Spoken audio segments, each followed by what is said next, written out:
Donald Trump 20 જાન્યુઆરીએ અમેરિકાની સત્તા સંભાળવાના છે અને તે પ્રથમ દિવસે જ ઇલીગલ ઇમિગ્રન્ટ્સના ડિપોર્ટેશનને લઈને કોઈ એક્ઝિક્યુટિવ ઓર્ડર જાહેર કરી શકે છે. તો બીજી તરફ સત્તાના અંતિમ દિવસોમાં પ્રેસિડેન્ટ જો બાઇડને ઇમિગ્રન્ટ્સને પ્રોટેક્શન પૂરું પાડતો એક નિર્ણય લીધો છે. બાઇડન એડમિનિસ્ટ્રેશને શુક્રવારે ડિપોર્ટેશન રિલીફને રિન્યૂ કરી છે, જે હાલમાં વેનેઝુએલા, અલ સાલ્વાડોર, યુક્રેન અને સુદાનના 9 લાખ ઇમિગ્રન્ટ્સનો સમાવેશ થાય છે. બાઇડનના આ પગલાંથી ડોનાલ્ડ ટ્રમ્પ દ્વારા તે પ્રોટેક્શનને રદ કરવાના કોઈપણ પ્રયાસમાં મોટો અવરોધ ઊભો થઈ શકે છે.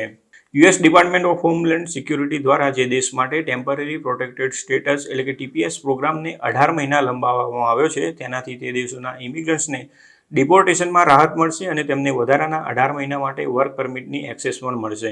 બાઇડન અને તેમની ડેમોક્રેટિક પાર્ટી હંમેશાથી લીગલ અને ઇલીગલ ઇમિગ્રેશન પ્રત્યે ઉદાર રહી છે. 2021માં બાઇડન પ્રેસિડેન્ટ બન્યા ત્યારથી TPS માટે એલિજિબલ ઇમિગ્રન્ટ્સની સંખ્યામાં મોટો વધારો થયો છે.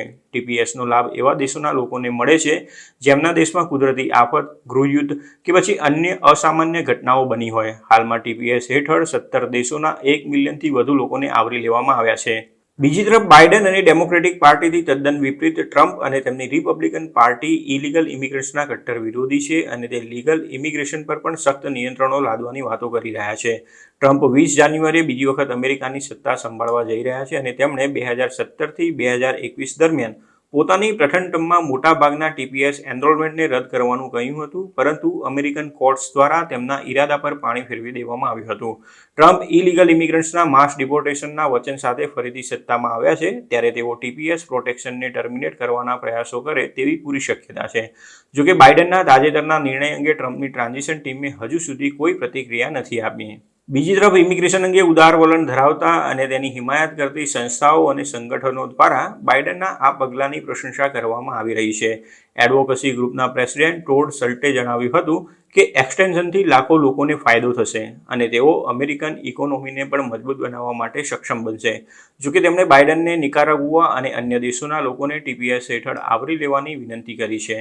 ઉલ્લેખનીય છે કે TPS માટે જેટલા પણ ઇમિગ્રન્ટ એલિજિબલ છે તેમાં સૌથી વધુ 6 લાખ વેનેઝુએલાના છે. બાઇડને 2021માં પ્રથમ વખત વેનેઝુએલાના લોકોને TPS સ્ટેટસ આપ્યું હતું. બાઇડન એડમિનિસ્ટ્રેશનનું કહેવું છે કે ત્રીજી વખત પ્રેસિડેન્ટ બનેલા નિકોલસ માદુરોના શાસનકાળ દરમિયાન રાજકીય અને આર્થિક અસ્થિરતાને કારણે વેનેઝુએલામાં ક્રાઇમનું પ્રમાણ વધી ગયું છે અને તેના કારણે વેનેઝુએલાના લોકોને આ સ્ટેટસ આપવામાં આવ્યું હતું. ટ્રમ્પ માસ ડિપોર્ટેશનની વાતો કરી રહ્યા છે, પરંતુ તે સત્તા સંભાળે તે પહેલાં જ ડેમોક્રેટ શાસિત 6 જેટલા શહેરોએ તેનો સામનો કરવા માટેની તૈયારીઓ કરી લીધી છે.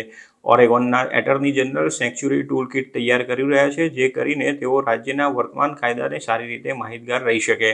તેઓ ખાસ કરીને સેન્ચ્યુરી પોલિસીસ સાથે જોડાયેલા કાયદા પર વધારે ભાર મૂકી રહ્યા છે. ગેવિન ન્યુઝમ પણ ઇમિગ્રન્ટ સપોર્ટ પ્લાન બનાવી રહ્યા છે, જેનાથી તેઓ ડિપોર્ટેશનનો સામનો કરશે. તેમનો પ્લાન જે લોકો સામે ડિપોર્ટેશનનું જોખમ છે તેમને અને તેમના પરિવારોને કાનૂની સેવાઓ અને શાળાઓ જેવી કોમ્યુનિટી સિસ્ટમ સાથે જોડશે.